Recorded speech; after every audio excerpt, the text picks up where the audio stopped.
This is the only style video you'll ever need. Today I'm sharing 20 style tips in under 20 minutes. Hi ladies, it's Erin and welcome back to my channel. If you're new here, I'm so happy you're here. Don't forget to hit that subscribe button and the notification bell so you know when I upload a new video.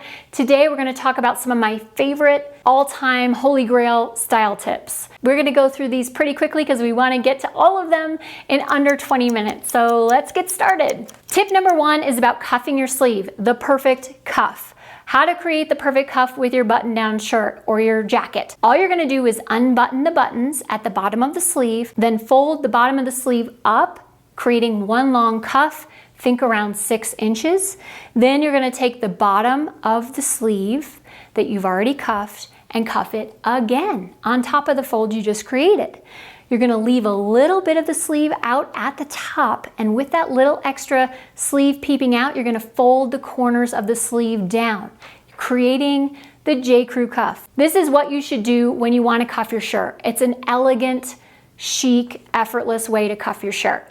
Now, if your issue is keeping that sleeve in place or keeping that jacket in place, then you're gonna employ the hair tie hack, which is to take the hair tie, put it around the sleeve, and then create your cuff to keep that sleeve in place. And it really works, and it's awesome. I did a whole video on hair tie hacks, which I will put a link to below, and I'm gonna highlight some of my favorites in this video. Another one is to use the hair tie to expand the waistline of your pants. So let's say you've gained 5 or 10 pounds, or maybe you're pregnant and you've gained obviously some baby weight. You can extend the shelf life of your pants. You don't want to invest in new pants if you're pregnant. You don't want to invest in new pants just because you gained a few pounds. Take the hair tie, loop it around the button, then thread it through the buttonhole, and then loop it back around the button, and voila! You've expanded your waistline. Just be sure to cover that button with your shirt top to your blouse. It's just such a great little tool to have in our toolbox. You can also use a hair tie to create a new shape for your top or blouse. All you do is take a boxy tee or blouse, you gather some fabric underneath. I usually gather about 1 inch, not too much fabric. And then I usually strategically grab the fabric right under the bust. That's kind of the tiniest part of a woman's body and a very nice place to highlight. And then you tie your hair tie around that gathered fabric, and all of a sudden, you've transformed something boxy and shapeless into something that has shape and an interesting detail. It's a beautiful little trick that you can pull out in a pinch. I love that one. Another hair tie hack is to create the perfect half tuck. I've talked about the half tuck quite a bit. If you're a regular viewer, you know. That is where you take a little section of the front of your top to your blouse, you tuck it into the front of your pants, but you leave the sides and the back out. Some of you will not be able to do the half tuck, especially if you have a little bit of a lower tummy. But for those of you who like the half tuck, it is a really effortless, cool styling trick. You can also use a hair tie to create that perfect half tuck. All you're gonna do, same concept, just tie the hair tie around the front of the top to your blouse, and then gather it, tie it around, and then tuck it into the front of the pants. That's it. So easy, and it creates that perfect half tuck. And the last hair tie hack I wanted to share with you guys is use the hair tie to keep your excess belt in place and down. So all you do is take your hair tie, wrap it around your belt twice, and then all of that flappy extra belt, flap it around in the breeze. Suddenly you just tuck it in the hair tie and it stays down. It's genius. It's wonderful. I'm using a blonde hair tie with a black belt to create contrast to show you more clearly what I'm doing exactly, but you want to use a hair tie that matches your belt a bit more closely so it doesn't stand out as this obvious thing on your belt. When you need to survive in heels, let's say you're going to a wedding, you're gonna be on your feet all day at a conference, business meeting after business meeting, and you know you're wearing heels that day, use Still Standing Foot Spray. It is full of anti-inflammatory properties, ingredients that will keep your feet from hurting. It is awesome and it works. Next tip is to cuff your jeans. I have talked about in 2 separate videos how to wear ankle boots with skinny jeans, how to wear ankle boots with straight leg jeans. And a lot of that is all about the cuff. I'm gonna share with you 2 go-to cuffs. The first one is the double cuff, and that's where you take the bottom of the jeans, you cuff them up about an inch, inch and a half, and then you cuff it again, same distance, inch, inch and a half, double cuff, that's it. The second option, and this was one I featured in my Sarah Jessica Parker video, it's one of her signatures, is the single long cuff. That's where you take the bottom of the jean, you cuff it up maybe about 4 inches, and you're done. It looks intentional, it looks stylish, it looks cool, it looks modern. It's a great solution to what to wear with your ankle boots when you don't want to hem your jeans. My next tip is wear sunglasses. You could be wearing the worst outfit ever, sweatpants, t-shirt, loungewear set. You throw on a pair of sunglasses like this, glamorous, all of a sudden it totally elevates your whole look. It's a total game changer. You could have no makeup on, doesn't matter, right? Hides everything. This pair, by the way, is a dupe for a pair by Gucci that retails, wait for it, $725, and these are under $20. I will put a link below. They're really good. Sunglasses make all the difference. And also, in addition to sunglasses, you should also think about lipstick, because if you're in a hurry and you don't have a lot of time, but you want to look more pulled together and again, elevated or up-leveling your outfit, throwing on some lipstick, whether it's a nude, peachy pink color or a really bold red, will definitely take your whole look up a notch. And it's just so easy. So definitely use that one. The next tip is to punch holes in your belts. So what I do is I buy belts that will fit around my hips, usually 85. Then when I want to wear it as a waist belt, it's way too big. There aren't enough holes, like I need more holes.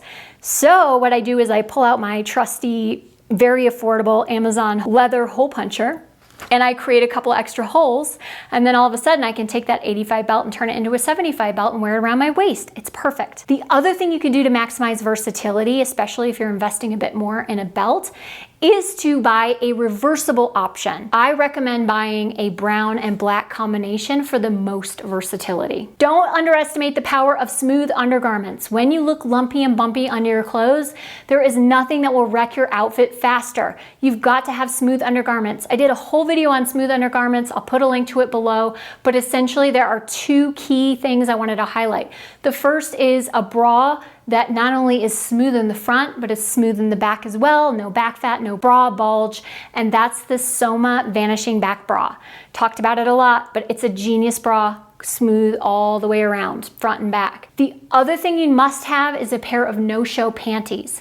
If you wear thongs, you could probably just do a thong, no problem. I just don't like thongs. I'm not a thong person.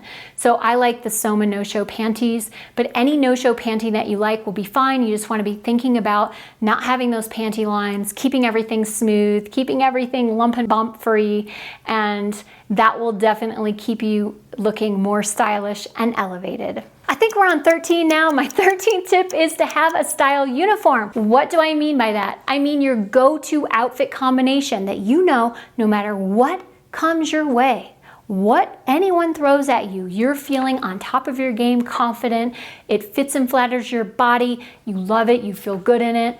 It's your style uniform. For me, that is some combination of heels, jeans, tee-top, shell, and blazer or jacket.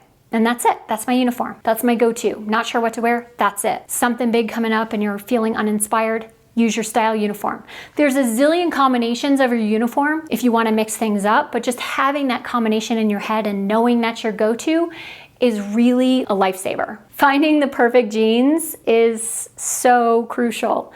Even if you work in an office, chances are really good that you're wearing jeans at least 2 to 3 times a week. So you want to find a pair of jeans that fit and flatter your body, that are elongating, that are slimming. Dark colors, dark washes are the most slimming. When you are jean shopping, the last thing you want to do is get a bunch of pairs of jeans and then you have to spend all this time on the back end, packaging them up, shipping them back because none of them worked. You've got to read the fine print on the website. Okay? You're going to look at the rise. What is the rise of the jeans? There's high, medium, low. I know for me personally, I don't buy any jeans that are under 9 inches in the rise. That I know will come up about to my belly button. And then I also look at inseam. Because I'm only 5 feet 4 inches tall, I can't wear just every pair of jeans. I would have to take them all to the tailor or cut them myself, and I don't want to do that. So I either look for the inseam length 27, 28, or I just look for a cropped pair of jeans or an ankle length pair of jeans, and then I know those will probably fit me, but I still usually double check the inseam length. Is it always there? No, but it's something that you can access in 20 seconds or less that's going to ensure that you find the right pair of jeans for you. Also want to think about pocket placement. Small, high pockets in the back will definitely lift your butt versus the long, droopy pockets, which will do the opposite, make it look like your butt is droopy and flatter. So small, high pockets. Let's talk about tying that trench coat belt. This is a question I get a lot. I do have a go-to when it comes to tying that trench coat belt, and all I do is I take the buckle side of the belt, I make that the short side, then I have this long side, and I knot the two slightly off center. Then I take the long side, I loop it around the buckle side, creating a hole, and then I fold the long side and pull it through the hole I just created. It's really hard to describe with words, but you can see it right here. Let's rewind the tape. Okay, here it is again. You see, I take the long side, I knot it with the short side, and then I take the long side again and I wrap it around the buckle side, creating a hole. I fold the long side and pull that through the hole I just created, and voila, you've got a sophisticated, intentional, stylish trench coat belt tying method. And don't forget, when in doubt, you can always just leave your trench coat open and tie it in the back. That's easy too. It's a little more effortless. Let's talk about the magic of double-sided tape. Every one of you should have double-sided tape in your closet somewhere for these emergency situations. It can keep that excess belt down, so if you don't want to use the hair tie hack I talked about earlier, you can keep your excess belt down with some double-sided tape. If you have a floppy lapel or a wrinkly lapel or collar, you can use the double-sided tape to keep that lapel in place or that collar in place. If you have a plunging neckline and you don't want to have a wardrobe malfunction, you can use the double-sided tape to keep the dress down and in place. Also, if you have a pair of pants where the hemline's a little bit too long and you still want to wear the pants because you haven't had time to take them to the tailor, or you want to wear different shoes than the ones that you usually wear with the pants because they're more comfortable, you can use double-sided tape in a pinch to pull that hemline up. No problem. Just make sure you go all the way around the perimeter of the pants so that that hemline definitely won't fall out while you're out and about. Our next style tip is volume proportion. I've talked about this ad nauseum. If you're a regular viewer, surely you've heard this one before. Basically just means if you wear something big on top, you wear something streamlined and more fitted on the bottom. If you wear something bigger, oversized on the bottom, like an A-line skirt or a full skirt, or wide leg trousers, you're gonna do something a little more fitted and streamlined on the top to offset that volume. You don't wanna be big all over, and you don't wanna be so fitted all over. Take pictures of your favorite outfits in the mirror with your iPhone, save them, then save them to a folder on your phone. For those days when you're not feeling inspired, you really don't know what to wear, you can refer back to your outfit folder on your phone and get some quick, easy inspiration, and it's you know, it's your outfits that you've already worn. If you want to mix it up, you can use the combination and just swap out different pieces, but it'll help you. It'll be a springboard. It will inspire you. The 80-20 rule is important. 80% of your budget should be spent on high quality basics, 20% on trends. If you don't know what your basics are, I do give out freebie checklists. The link to subscribe to my newsletter is literally in every single description box. Just click on it, subscribe, I send it to your email inbox, okay? Those checklists are invaluable. You want your basics to be high quality because you want them to last year after year, wash after wash, wear after wear. They are your heavy hitters. Those are the foundation pieces for your wardrobe. Those are the pieces you wear most often.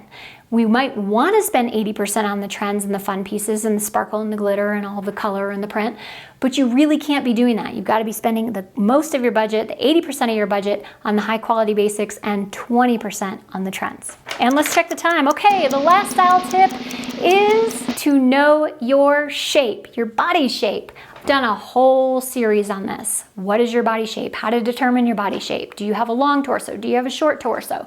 Tips for all of those things. It's so important to have that information, educate yourself so you know how to best dress to fit and flatter your body. There is no one-size-fits-all approach to every single woman's body, but knowing and having a better understanding of your shape provides you with the knowledge that you need, that you will have an easier time getting dressed and an easier time picking out the right clothes for you, the right silhouettes for you, the right colors, the right shapes.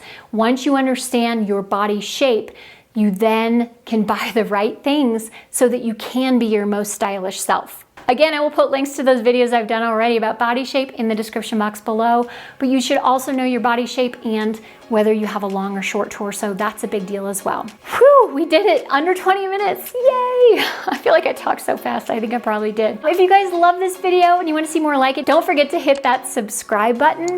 Also, if you have a holy grail style tip I didn't mention, please don't keep that to yourself. Put that in the comments below. We all want to read through and see what your favorite styling tip is. Thank you guys so much for watching. I hope that was helpful. It's really fun to make, and I will see you next time.